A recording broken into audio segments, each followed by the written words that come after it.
UCLA could not look more different than it did last year. Obviously, with one major key piece back who's got to be better. But this Bruins team is a very different looking team than it was last year when it went 3-9 and 3-6 in the Big Ten. Obviously, the gigantic upset over Penn State that ultimately resulted in James Franklin packing his bags. But that was kind of the memorable moment for the Bruins during last year's otherwise unmemorable campaign where things just did not go as well as they were hoping. If you've guessed we're talking UCLA today, then you're right. Obviously, here on the You Think You Know Sports podcast. Still a fairly young podcast right now. We're trying to get through the entire country and do a preview across all of college football. We've done the American, we've done the ACC, we've put up videos on the Big Ten. We're almost done with all the podcasts on the Big Ten. You can find out a lot more on youthinkyouKnowSports.com. We're going to have some write-ups on all the Big Ten teams here shortly. A bunch of them are up, but we still have a few more to go. And also, this all started with a TikTok page, You Think You Know Sports. You can find us on all the social medias out there. So hope you'll subscribe for a lot more information. Bob Chesney has come over as the new head coach at UCLA. He was great at James Madison. Obviously, took James Madison to the college football playoff. 21-6 in 2 years there. Just unthinkable to have James Madison in the college football playoff. We knew a group of five school would get in. Obviously, we had two group of five schools last year. And I'll tell you, I think that he has earned a lot of respect in this business, but I think he's going to earn a lot more if and when he proves he can win consistently at the Power Four level like he's going to have to do here in the Big Ten. UCLA averaged 18 points per game last year. That was number 121 in the country, 320 yards per game. That's number 112. Opponents scored 33 points per game and 387 yards per game is what UCLA gave up. That was number 75 in the country. So they gave up fewer yards than the points they ended up giving up. James Madison, just if you're interested, had 36 points per game last year, number 10 in the country, 452 yards per game, number 9 in the country. They allowed 19 and had 275 yards per game, which is number 4 in the country. So Chesney knows how to coach offense. He knows how to win. It is a different animal when you're playing in the Big Ten. So we'll see with better athletes, better facilities, what he can do at UCLA. The quarterback, Nico Iamaleava, is back. He fell off the national radar last year, right? I mean, people remember that name, and there are casual college football fans who obviously are very, very busy. They can't keep up with where everybody went. Nico leaving Tennessee was very memorable, but it's been a while now, and I wonder how many people out there who don't watch UCLA every week who forgot that he was at UCLA. Last year, he completed 64% of his passes, 13 touchdowns, 7 interceptions. He also ran for 505 yards and 4 touchdowns. So if you remember the Nico Iamaleava situation at Tennessee, he wanted more money after leading Tennessee to the college football playoff. Tennessee basically said no. He left, went to UCLA, and that was what his season was last year. My take on it, and we did these podcasts, or not podcast lives every week. We didn't have a podcast then, but we will this week. We did these lives every week, and we just felt like Nico, too much was put on his shoulders. And the talent that he had at UCLA around him was not what he had at Tennessee the year before, not even close. So that's part of it. But it felt like too much of the UCLA offense, including the run game, was actually put on Nico, which is just never going to work. The leading UCLA rusher that was not Nico was Jalen Berger, who is not back on this team. So UCLA's running game, and by the way, he had under 400 yards rush.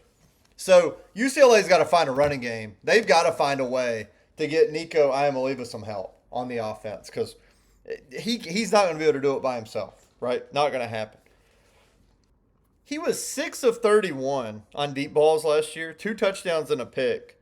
19% completion percentage on deep balls. That's number 140 in the country, according to PFF. I think that was dead last in the country. I don't think anybody in the country was worse than Nico last year at throwing the deep ball. This is a team that only had one receiver with over 500 yards receiving last year, and they don't have any of those receivers back.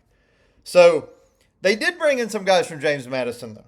Wayne Knight comes over. Javen Thomas was the third leading rusher on the team last year for UCLA. Anthony Woods. Those guys are all going to be in the backfield. Knight had 207 carries, 1,373 yards, 9 touchdowns at James Madison last year. Thomas had 294 yards. Woods had 294 yards. Those numbers were exactly the same for the Bruins last year. That's kind of wild. Ask your friends. There's a fun trivia question for you. Their wide receivers include Landon Ellis, who comes over from James Madison. They've got Leland Smith coming over from San Jose State, and Brian Rowe from South Carolina. So a brand new receiving core and some fresh bodies, or at least one very important fresh body in the running back room. They have 3 offensive linemen who come in from James Madison. All Sunbelt offensive lineman Riley Roble comes over as one of those. So, the Dukes certainly are helping out this UCLA team with all the transfers that are coming over. Billy Napier has got a much more bare cupboard at James Madison, maybe than Chesney had last year. But we'll get to James Madison later. Eugene Brooks and Sam Yoon also return on the offensive line for the Bruins. Defensively, this team had 0 sacks last year. That is not a joke. They did not get a sack in any game last year. They have a couple guys coming in from James Madison, surprise. Sahir West and DJ Barksdale are coming in. West, a defensive end. Barksdale, a defensive back. And then they've brought in a bunch of other guys as well to help. They brought in a linebacker from Oklahoma. They brought in a safety from Utah who has a brand new looking roster now that their coach Kyle Whittingham has gone to Michigan. There are 3 players back on this UCLA defense. Scooter Jackson and Cole Martin. They're both DBs. And then Roderick Pleasant, also a DB. So 3 DBs back on this UCLA defense that was just not disruptive at all. If you have no sacks in a season, that says a lot. 3 of the first 5 games for UCLA is on the road when you look at the schedule. They go to Cal, to Maryland, and to Oregon. And I do not love playing that many on the road that early in the year. Now, in between the Cal and Maryland games, the first 2 road games, they host San Diego State and they host Purdue. After Oregon, so you go Cal, San Diego State, Purdue, Maryland, and Oregon. You have a bye week before the Oregon game. Then you play Wisconsin, Michigan State, and Nevada back to back to back. So you get 3 straight home games there. That's got to be your bread and butter of this schedule if you're UCLA. You go to Minnesota on November 7th, host Illinois November 14th, play at Michigan November 21st, and host UCLA to end USC to end the year. Big rivalry game there. So if you're trying to look at how do you get to a bowl game, you got to beat San Diego State, a team that has lost its coach. Obviously, Bob Arich was so great with that defense last year. Defense was kind of the key for San Diego State. We'll see how good the Aztecs can be again this year. Then you got Maryland, Oregon, and Cal on the road as tough ones. Purdue has got to be a home game that you win. Wisconsin, Michigan State, and Nevada all feel winnable as home games. Then can you beat Minnesota or Illinois? Obviously, the Gophers are on the road. Illinois coming to your place if you're UCLA. So we will see if that can work out. But I do think this team is going to be a lot more competitive, a lot better. I think that they have found a coach who can certainly turn things around there. I just don't know that it always shows in the record in year one. Just because a team's record doesn't improve all that much does not mean that they're not that much better. And I think UCLA is going to take some steps this year to be a much, much more competitive team in the Big Ten. We'll just see if that reflects in a big way in the record, or if we see that next year or a little bit further down the road when we're talking about the Bruins. Guys, this has been the You Think You Know Sports podcast. We've been breaking down UCLA today. The next team, as we continue in ABC order in the Big Ten, is the USC Trojans, their big rival. So cannot wait to talk about USC.